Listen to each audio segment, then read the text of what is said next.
I ended my 8-year relationship because my boyfriend refused to build a relationship with my family, even after an ultimatum. Now he's making me feel guilty for leaving. I am 25 female and my boyfriend is also 25 male. I met my boyfriend when we were both 16. Back then, he was going through a breakup from his first serious relationship, and I somehow became his confidant, his person to lean on. I remember spending long nights talking him through his feelings, trying to ease his heartache in the way only another teenager with too much time and too many emotions could. A few months later, maybe 3, maybe less, we started dating. We couldn't have been more different.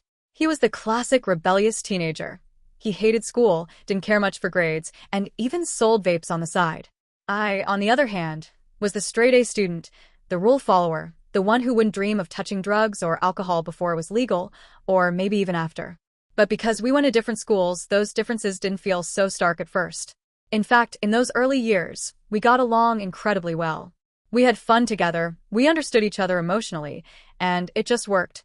The one place it didn't work, and really never worked, was between him and my parents. I come from a traditional Italian Christian family. My parents are all about respect, communication, and connection. For them, dating isn't just about two people, it's about two families intertwining. They wanted whoever I was dating to become part of the family, not just someone on the sidelines.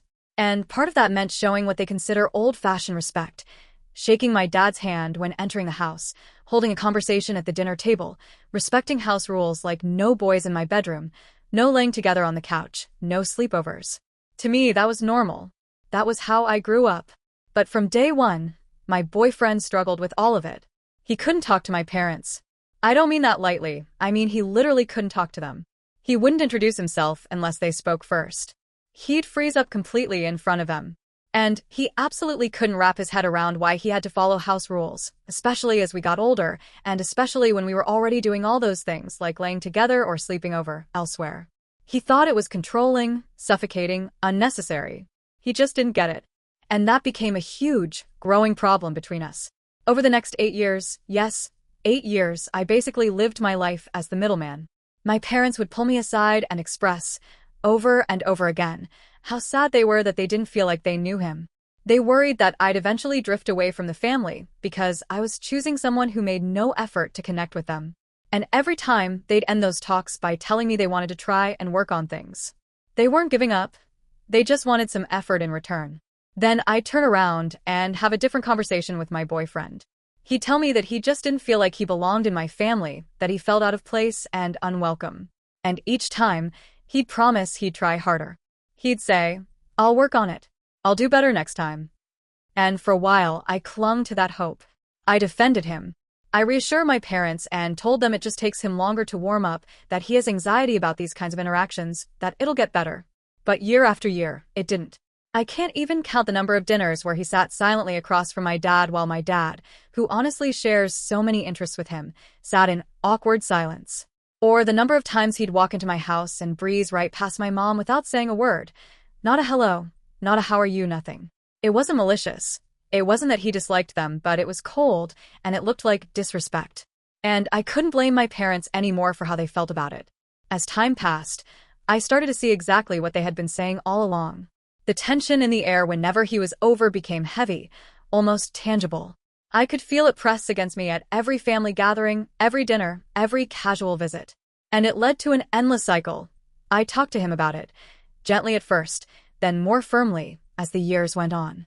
He'd apologize, tell me he understood, promise to do better, and nothing would change. And meanwhile, my relationship with my parents started to crack under the pressure.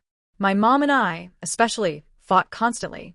Big, messy fights where we both said things we didn't mean and stomped off angry. At the time, I always thought she was just being harsh or overbearing. I'd defend him tooth and nail. But looking back, I realize how much she was just trying to get through to me, how much she feared losing me to someone who didn't even seem to want to make an effort to be part of our family. It's strange to say, but as deeply as I loved him, and still love him, there's a part of me that quietly grieved the warm, easy connection I used to have with my parents before all of this tension set in. The hardest part is knowing I can't really fix either side. I can't force him to change, and I can't make my parents pretend to feel okay about the situation when it's been such a long-standing issue.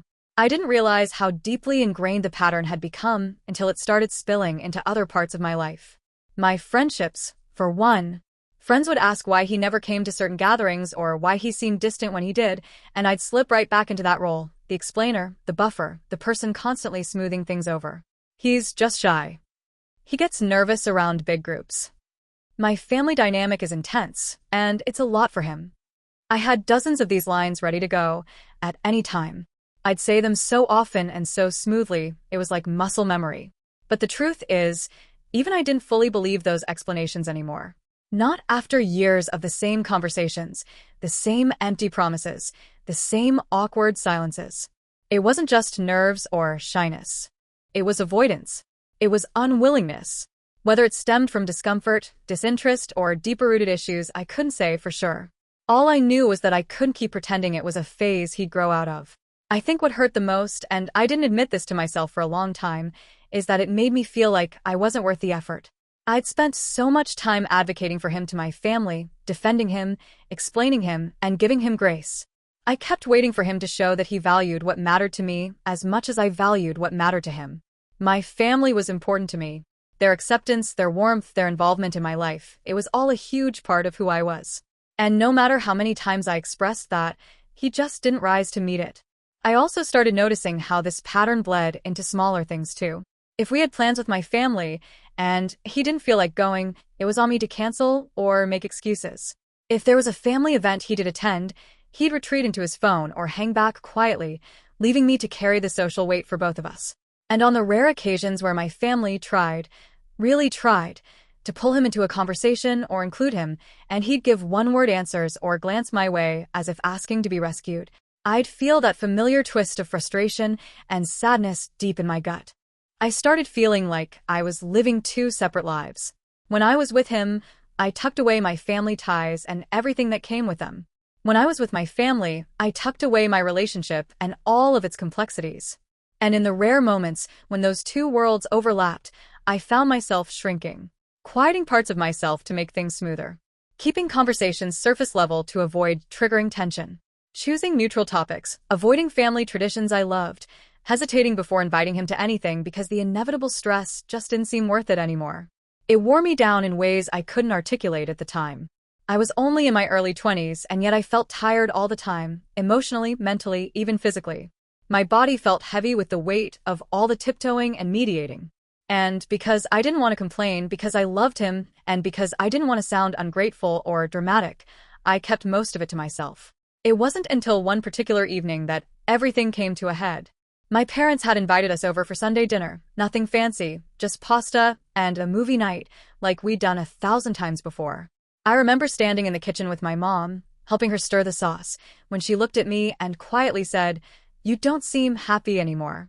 Not when you're here, not when you're with him. Not even when you're just by yourself. You always look tired." I brushed it off like I always did. But her words stayed with me. And that night, lying awake next to him while he scrolled on his phone, I realized she was right. I was tired. Tired of the balancing act.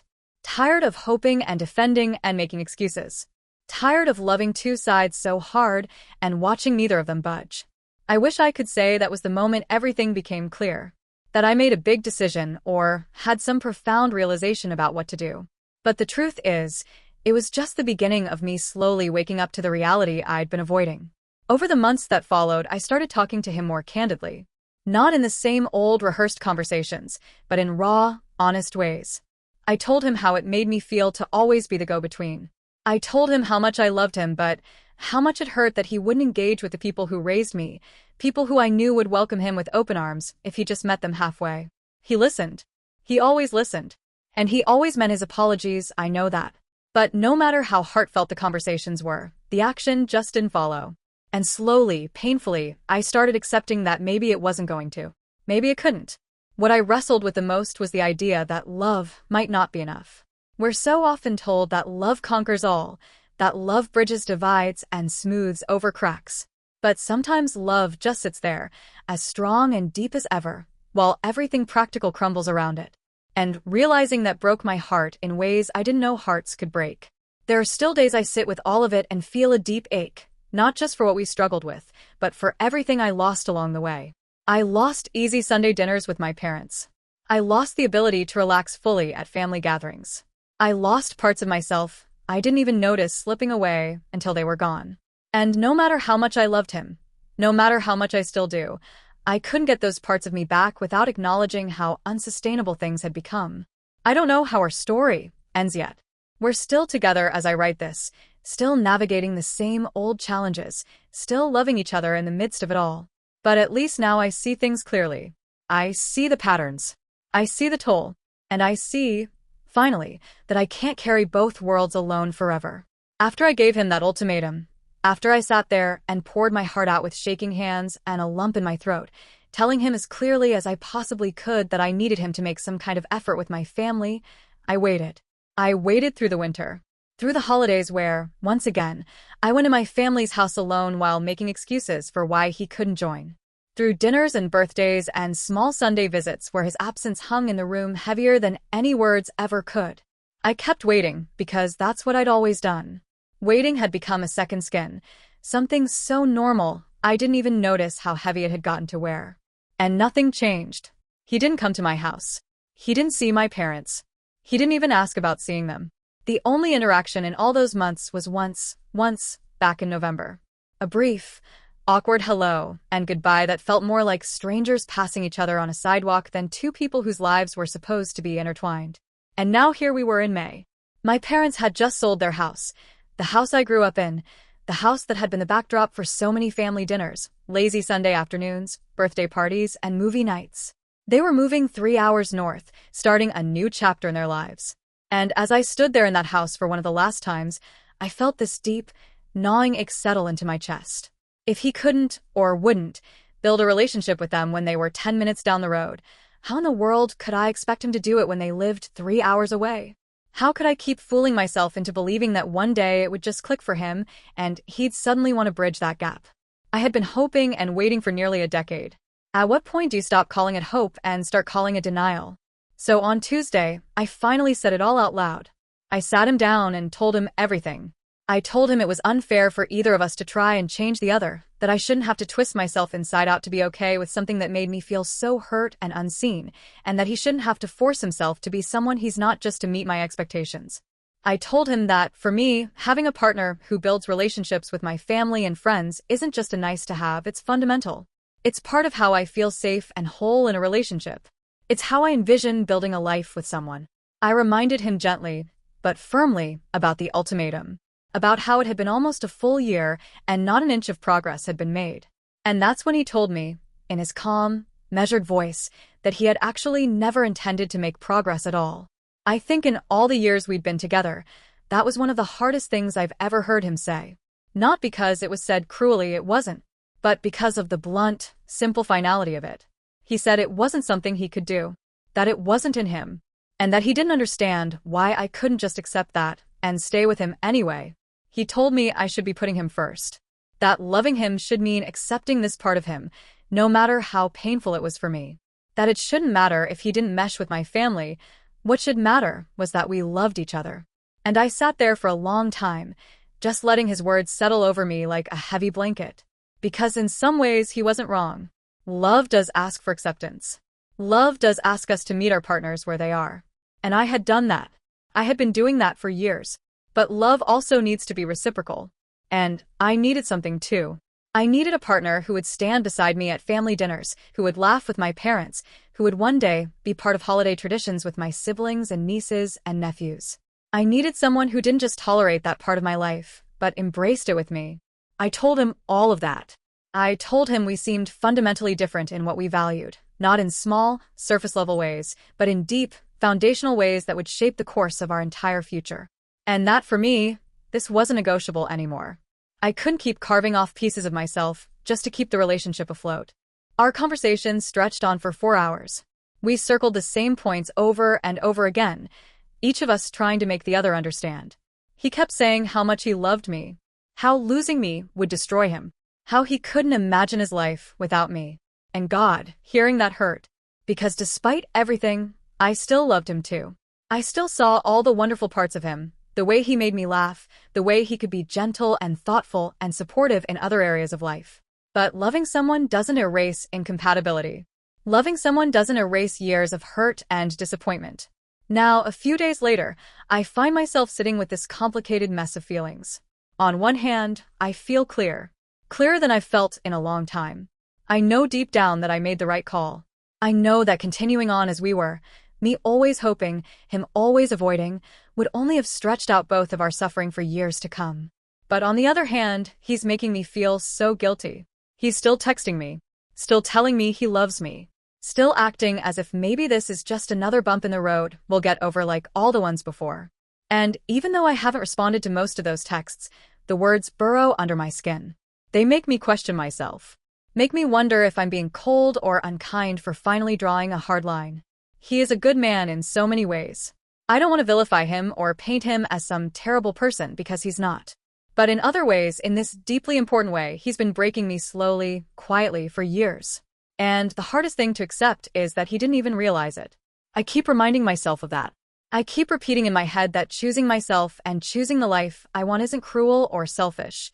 It's necessary. I've spent so long prioritizing everyone else's comfort, smoothing over rough edges, hoping against hope that things would change. And now it's time to take care of me. I don't know what the next weeks or months will look like. I don't know how to untangle nearly a decade of love and memories and shared routines. I don't know how long the guilt will sit in my chest like a stone. But I do know that I'm finally listening to the part of me that's been whispering, sometimes screaming, for years that I deserve a relationship where I don't have to split myself in two. I deserve to be whole. And I'm finally choosing that.